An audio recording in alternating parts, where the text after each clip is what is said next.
Vossas Excelências brasileiros e brasileiras, aqui fala, eleito orgulhosamente por Goiás, senador Jorge Cajuru, cujo meu único patrimônio é o meu CPF 218-405-711-87. Meu telefone para quem quiser grampear é 0 operadora 61 998 83 11 03.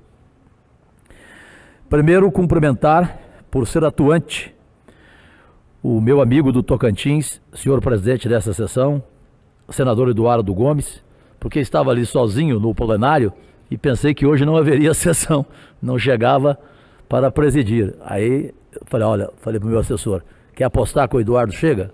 Aí, parabéns pela sua atuação.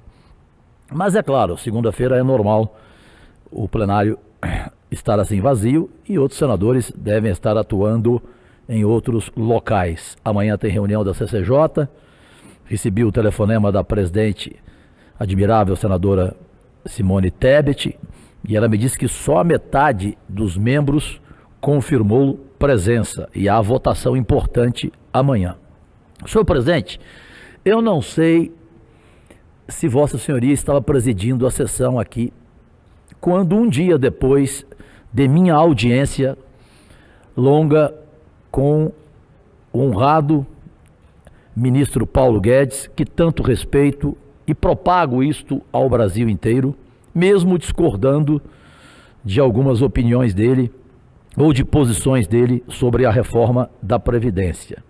E chegou até ele um comentário distorcido e infeliz.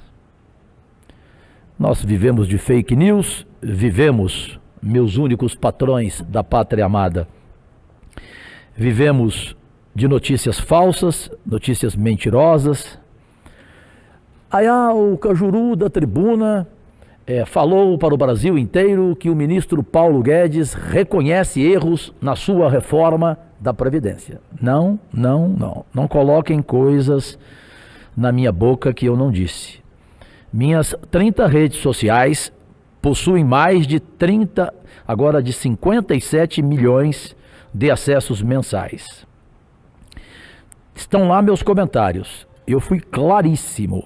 Eu disse que educadamente, respeitosamente, o ministro Paulo Guedes aceitou receber documentalmente a opinião minha de um senador da República que ouviu os seus milhões de seguidores e, baseando nestas conversas, nestes comentários, nas enquetes que fiz, lhe entreguei um documento com pontos positivos e pontos negativos da reforma para uma análise dele e da equipe.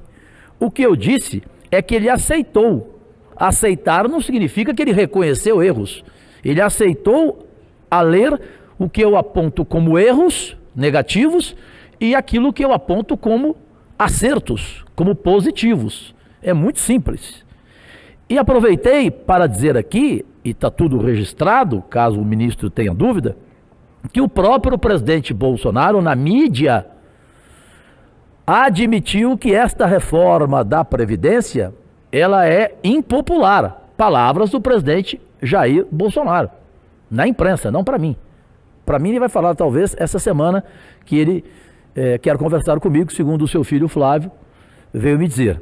E eu estou à disposição, evidentemente, sou um brasileiro, não sou o João Dória que torce 24 horas por dia para o governo Bolsonaro se lascar, como se diz nas ruas, né?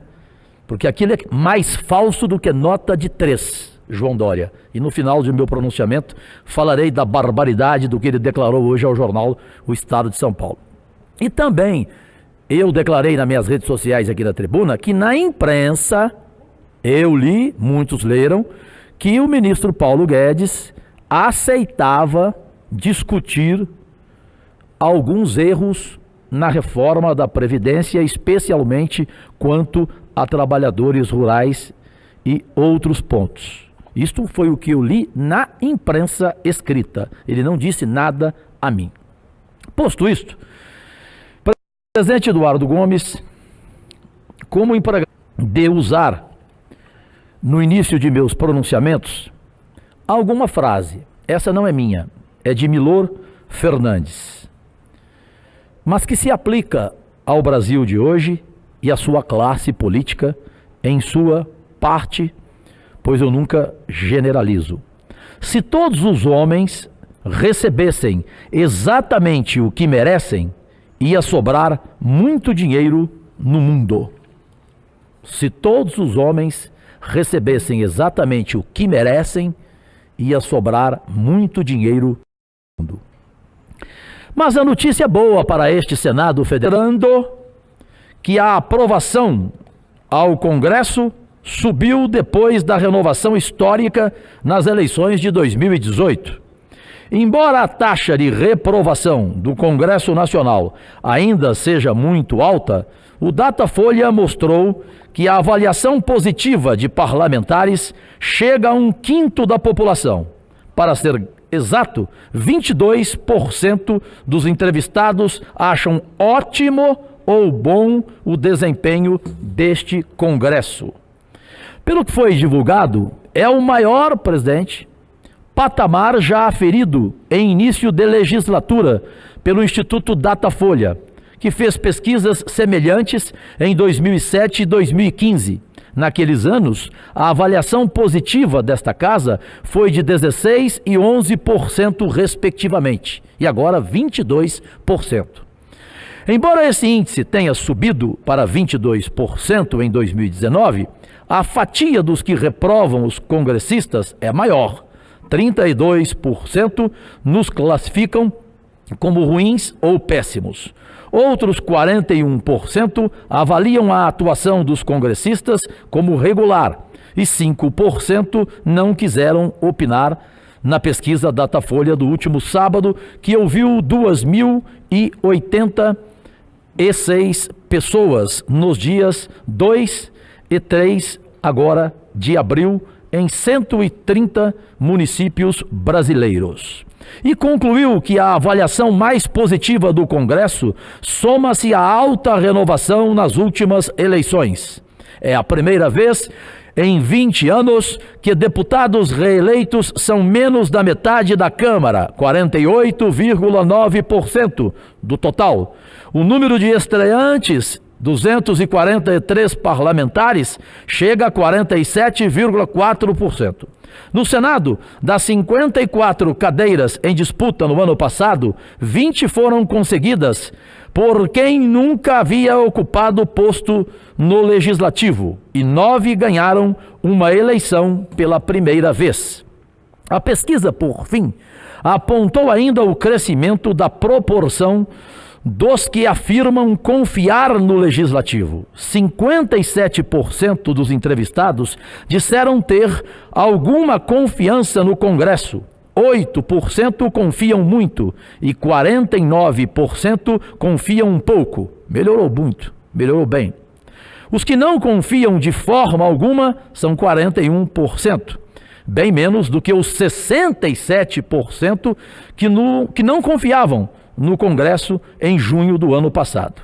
O índice, então, de confiabilidade aferido agora é o maior registrado pelo Datafolha desde 2012, quando iniciou esse tipo de medição. Agora vamos ao que o Brasil quer ouvir de um empregado público deste Congresso. Se preparem, pois vou falar como ouço nas ruas, nos estádios, em quaisquer locais dessa nossa nação. Apesar disso, entre as instituições avaliadas na mesma pesquisa, o Congresso só ganha dos partidos políticos em grau de desconfiança. Em primeiro lugar estão as Forças Armadas, que têm alguma confiança de 80% dos entrevistados. A seguir vem a Presidência da República, o Ministério Público, o Judiciário e a imprensa.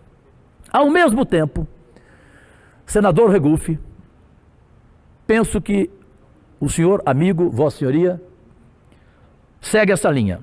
Ao mesmo tempo em que louvo a melhora na avaliação positiva do nosso Congresso, do nosso Senado, quero fazer aqui um alerta para os próximos 15 dias.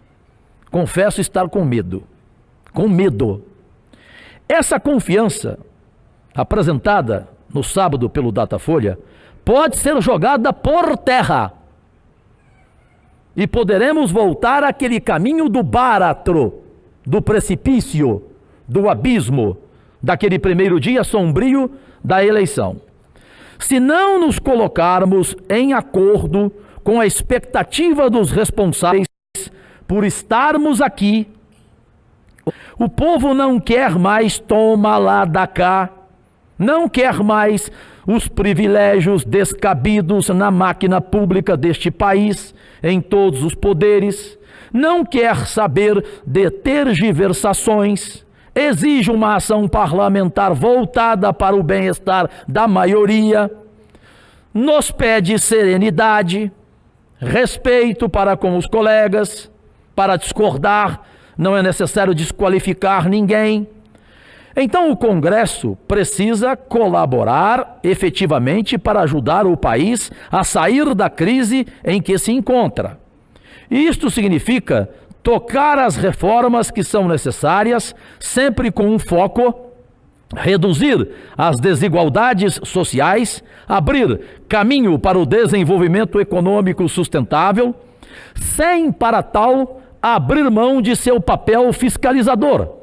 Não podemos, por exemplo, seguir, senador Regufe, com a cantilena de que uma investigação, meu Deus do céu, sobre os tribunais superiores significaria crise. Pasmem, Brasil, crise. Esse país tem capacidade para suportar qualquer situação e essa casa trabalhar independentemente numa CPI que a pátria amada clama, porque o judiciário não é intocável, intocável apenas Deus. Então, que argumento é esse usado por parte deste Senado Federal contra a CPI da toga? E desde quando aí é para se revoltar ainda mais? E foi dito neste final de semana na imprensa?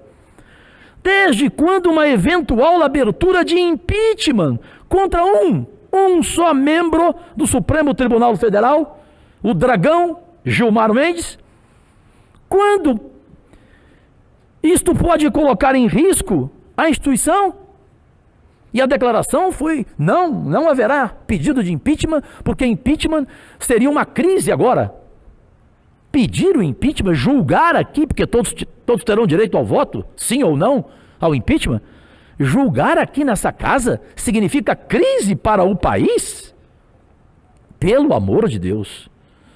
Pelo amor de Deus. Instituições frágeis são essas que não resistem a uma simples investigação de um só integrante de um dos três poderes, odiado pelo país inteiro, que não pode nem sair de casa. E por isso não entendo declarações como as que foram feitas neste final de semana por parte deste Senado Federal, de que não pensa em CPI da toga e nem no impeachment de Gilmar Mendes, como se pudéssemos virar as costas para o clamor popular. Ou seja, dane-se você que votou em mim, eu viro as costas para você, daqui a 8 anos eu lhe engano novamente, e você, idiota, vai votar em mim. Você vai esquecer, sua memória é curta.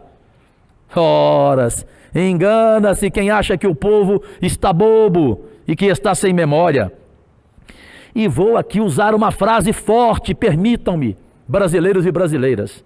Se essa casa, se esse Senado Federal acha que julgar o impeachment de Gilmar Mendes é criar uma crise no Brasil, então, por fineza, presidente Eduardo Gomes, é minha opinião, respeito a sua, respeito do Regufe, respeito a de todos e todas aqui. Mas não é só a minha opinião, é a minha de 220 milhões de brasileiros. Saiam e perguntam. Eu vou dizer bem claro e bem forte, desculpe, um pouco alto. Se o Brasil entende que julgar o impeachment de Gilmar Mendes significa uma crise, então devolva o Brasil a Portugal. Devolva esse país para Portugal. Porque não há nada mais ridículo do que isso. Não há nada mais inconcebível do que isso. Nossas instituições não podem ser reféns de uma só pessoa. Que força esse homem tem, meu Deus do céu! Que medo que a gente tem que ter desse homem, que todo mundo tem, não é possível. Ele manda em todo mundo. Então ele sabe coisas da República que a gente não pode julgá-lo porque de repente ele vai abrir a boca. Então ele sabe de tudo, sabe de todos. Qual é o medo de um único integrante que essa casa quer julgar com fundamentos inquestionáveis o pedido de impeachment feito pelo jurista Modesto Carvalhosa? É só ler 52 páginas, todas fundamentadas. Esse Senado não pode brincar de faz de conta e ignorar o que se fala nas esquinas deste imenso Brasil. Há na população sede de justiça e nós temos a obrigação de ir de encontro a essa vontade, sob risco de desmoralização, de báratro, de precipício, de abismo desta casa que começou a melhorar a imagem. Basta ler a pesquisa Datafolha do último sábado, o quanto a imagem dessa casa melhorou em relação a anos anteriores. Nós vamos jogar isso fora? No lixo? Nós temos a obrigação, sim, de ouvir quem nos elegeu, de ouvir a sociedade. Não podemos deixar jogar por terra esse rico capital político revelado, repito, na pesquisa. Não é possível. E concluo, senhor presidente. Senador Cajuru. Lhe agradecendo pela paciência. Passo a parte com o maior prazer ao senador Regufe, mas só completo com essa frase, de novo. Se parte desse Senado pensa que julgar Gilmar Mendes seria uma crise para o Brasil, então devolvam o Brasil para Portugal. Devolvam já o Brasil para Portugal. E eu já estou indo para lá agora. Pois não, senador Regufe. Senador Cajuru, eu penso que o Senado Federal deve instalar a comissão parlamentar de inquérito da Lava Toga. Eu assinei os 2 requerimentos para a instalação da CPI da Lava Toga. Eu penso que o Senado também deve desengavetar e analisar os pedidos de impeachment de ministros do Supremo Tribunal Federal que aqui se encontram. Já falei isso ali na tribuna diversas vezes, já cobrei do presidente do Senado que isso fosse feito. E analisar não quer dizer prejulgar, não. Analisar quer dizer analisar. O que não pode é ficar engavetado. Então, defendi naquela tribuna que o presidente do Senado fizesse o plenário analisar os pedidos de impedimento dos ministros do STF. Como Vossa Excelência, eu considero que o Poder Judiciário não pode ser um poder intocável como é hoje. E se fala muito em crise institucional, se fala muito em problema institucional. Problema institucional é o que ocorre hoje em setores do Poder Judiciário, com tráfico de influência, sim, claro. Um poder lento, caro, burocrático, onde se faz um pedido de vista e leva 1 ano para devolver aquele pedido de vista. Isso é que é um problema institucional.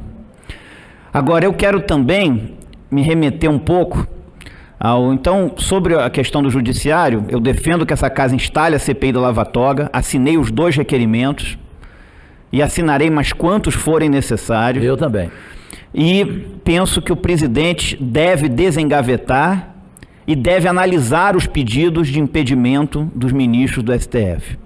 Agora, quero me remeter aqui ao início do pronunciamento de Vossa Excelência, quando Vossa Excelência falou sobre o Senado Federal, sobre o Poder Legislativo. Eu penso que o Poder Legislativo não deve ficar com a sua pauta a reboque de um outro poder, a reboque do Poder Executivo. Esse país clama por algumas reformas, clama por uma reforma política, por exemplo. Nós temos um sistema político que privilegia o poder econômico, que dificulta a renovação. Por que nós não podemos fazer uma reforma política? Aqui existem vários projetos e PECs de parlamentares. Por que isso não pode ser colocado em votação? Tem que esperar uma pauta do Poder Executivo? Por que não pode o Poder Legislativo, como poder independente, cumprir o seu papel? É um poder independente, está na Constituição Federal. Por que tem que esperar o Poder Executivo propor algo? Então o Poder Legislativo deveria cumprir o seu papel e deveria votar aqui. Existem uma série de propostas de vários parlamentares, inclusive minhas. E minha também. Nós poderíamos fazer de Vossa Excelência e de outros. Vamos colocar em votação, se não passar faz parte da democracia. Claro. Mas vamos debater, vamos votar. Esse país precisa ter uma reforma tributária. Por que a reforma tributária tem que esperar o governo mandar uma reforma tributária? Por que não pode o Poder Legislativo votar os projetos que aqui estão? Claro. Existem vários projetos também de parlamentares versando sobre esse tema. Então, na minha visão, o Poder Legislativo deveria cumprir o seu papel perante a sociedade brasileira. Colocar aqui proposições de parlamentares que foram eleitos para estar aqui no Poder Legislativo e não esperar que venha alguma coisa do Poder Executivo. Existe uma série de proposições de parlamentares que reformariam esse sistema no país, o sistema político, o sistema tributário. Nós teríamos um sistema político mais justo, teríamos um sistema tributário simplificado, reduzindo a carga tributária para o cidadão a médio prazo. E existem uma série de outras mudanças que poderiam ser feitas. Então não precisa o Poder Legislativo esperar o Executivo mandar. Claro. Então o Poder Legislativo deveria cumprir o seu papel. Quando fizer isso, o Poder Legislativo terá o respeito da sociedade brasileira. Tenho certeza que não faltará da sociedade brasileira o respeito a esse parlamento quando esse parlamento fizer isso. Agora, enquanto ficar só esperando o Poder Executivo mandar isso, mandar aquilo, aí o Poder Legislativo está se apequenando. Ele vira um poder que simplesmente referenda o que vem do Executivo, ao invés de ter uma pauta sua em defesa dos interesses da sociedade brasileira. Então é essa a parte que eu queria fazer a Vossa Excelência e parabenizar a Vossa Excelência por trazer esse tema aqui no plenário. Bom, senador Regufe, eu não tinha nenhuma dúvida que a sua parte viria para rechear o que eu falei e viria de forma independente, corajosa, ética, indo de encontro com a pátria amada. Tinha certeza. Só quero, presidente, pedir aqui rapidamente licença para dizer, porque trata-se de uma bomba. Não sei se os senhores já tomaram conhecimento aqui. O Brasil inteiro, talvez também não. Mas eu vou informar aqui neste momento. Na sua opinião, se essa casa não julgar o impeachment do ministro Gilmar Mendes, engavetar a CPI da toga, qual vai ser a conclusão das ruas? Ela vai dizer o seguinte, qualquer pessoa, de A a Z, vai dizer não julgou, não teve coragem, porque tem rabo preso. Porque se você não tem rabo preso, coloca para julgar. E como vossa senhoria colocou bem, cada um julga como quiser. E nós aqui não vamos julgar a opinião de ninguém que votou contra o impeachment ou a favor. Não. Cada um aqui dá satisfação para o seu público, para o seu eleitorado, para o seu povo, para o seu estado e pronto, acabou. Agora, que a nação vai entender que há um rabo preso, há. Um dos maiores jornalistas deste país, Augusto Nunes, tem um comentário dele brilhante no YouTube, convido-os para verem, em que ele fala do ministro Gilmar Mendes de uma forma dura, e ele diz ter provas de que o ministro Gilmar Mendes liga para as redações onde trabalham jornalistas que criticam o comportamento dele como ministro da Suprema Corte, que ele telefona para os donos dos veículos pedindo a demissão e ameaça, se não demitir, você revista tal, você jornal tal, você TV tal, você rádio tal, você vira meu inimigo. E aí deixa comigo que eu vou te pegar aqui. Augusto Nunes disse isso, ele disse que tem provas. Ele desafiou o ministro Gilmar Mendes a processá-lo, que ele tem provas. E comparou o Gilmar Mendes como uma figura da máfia nova-iorquina, chamando-o de gangster. Ou seja, então depois de tudo aquilo que eu falei de Gilmar Mendes, graças a Deus muita gente boa, muita gente de bem e não de bens, vem tendo coragem de falar desse ministro. E será que essa casa não entende isso? Ou seja, ela vai dar um tapa na cara da sociedade, para terminar, da sociedade brasileira? E a bomba qual é, presidente Eduardo Gomes? Não pode isso ter acontecido. Presidente Bolsonaro, impeça isso urgentemente. Não sei se o senhor pode, por lei. O ministro Alexandre Moraes, do Supremo Tribunal Federal, ali eu só respeito 7. 4 ali eu abomino. Entre os 4 está esse Alexandre de Moraes, Supremo Tribunal Federal. Abomina esse cara. Chamo de cara. Mas vou ser respeitoso. Esse senhor, porém senhor entre aspas, ele mandou agora, na hora do almoço, praticamente fechar as portas de 2 veículos de comunicação deste país e mandou tirar do ar a publicação feita em que há uma denúncia contra o ministro do Supremo Tribunal Federal, que aliás eu sou simpático a ele, mas tem uma denúncia lá contra ele, o Toffoli. Mandou simplesmente fechar a revista Cruzoé e o jornal digital O Antagonista. Os 2 neste momento estão com suas publicações fechadas, encerradas, lacradas, num tempo desse, 2019. Isso é uma agressão à democracia, à liberdade de imprensa, que é o pilar de qualquer democracia. Está acontecendo agora. Será que esse Congresso Nacional não vai ser solidário ao jornal digital O Antagonista, à revista Cruzoé, à imprensa? Vai permitir que isso aconteça e ninguém aqui vai se rebelar? Ninguém aqui vai se solidarizar, pelo menos? Porque amanhã poderá ser um de nós. Hoje é uma revista, hoje é um jornal digital.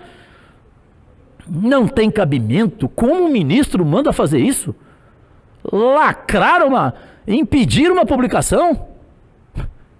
Só que quantas pessoas printaram? Não adianta. Mas tiraram do ar. Como eu fui tirado do ar ao vivo em rede nacional em 2004, a pedido do nefasto Aécio Neves, que concluo aqui, me dirigindo ao governador de São Paulo, João Dória. Figurinha que eu conheço bem, trabalhei 2 anos com ele na Rede TV. Conheço de costas, de frente, de qualquer jeito. E só não me diga, senhor João Dória, que você é inocente, pois isso insulta a minha inteligência e ainda me deixa muito zangado. Eu conheço você de todos os jeitos. O senhor governador João Dória e o você jornalista que trabalhou comigo. Eu conheço inclusive o seu preço. E você hoje no jornal Estado de São Paulo, com a cara de pau, um homem que cumprimenta eleitor e procura um lavabo urgentemente para lavar as mãos, tem nojo de cumprimentar eleitor, de tão almofadinha que é. Esse tucano vem e pede uma faxina ética no PSDB, pedindo para embasar expulsões de Aécio Neves, de Beto Richa. Ora, se quer uma faxina ética em seu partido, governador João Dória, começa por si próprio, pois o senhor é um lixo não reciclável do PSDB. Demita o seu assistente de Labão, ex-governador de Goiás, Marconi Perillo, corrupto, que pode ser preso a qualquer momento, como já foi, que tem bloqueio de 5 bilhões pela Justiça Federal de seus bens. Demita, já que o senhor está falando em faxina. Então, presidente, desculpe os desabafos, mas ao entrar para usar essa tribuna e saber do que aconteceu com 2 veículos de comunicação, o Antagonista e a revista Cruzoé, lembrei-me do tempo em 2002, quando a minha Rádio K do Brasil foi caçada. Ou seja, estamos em 2019. Uma semana com paz, com saúde, especialmente com Deus, e que façamos o bem sempre, pratiquemos o bem, e se a gente não puder amar o próximo, que pelo menos a gente não prejudique. Lhe agradeço pela paciência, pois o tema para mim era muito factual e a indignação minha tinha que ser demonstrada à pátria amada através da tribuna deste Senado, deste Congresso Nacional. Como não enxergo, só dou um tchauzinho aqui para vossas excelências que estão aqui na galeria para assistirem a uma sessão plenária. Sejam bem-vindos. Agradecidíssimo. Com a palavra...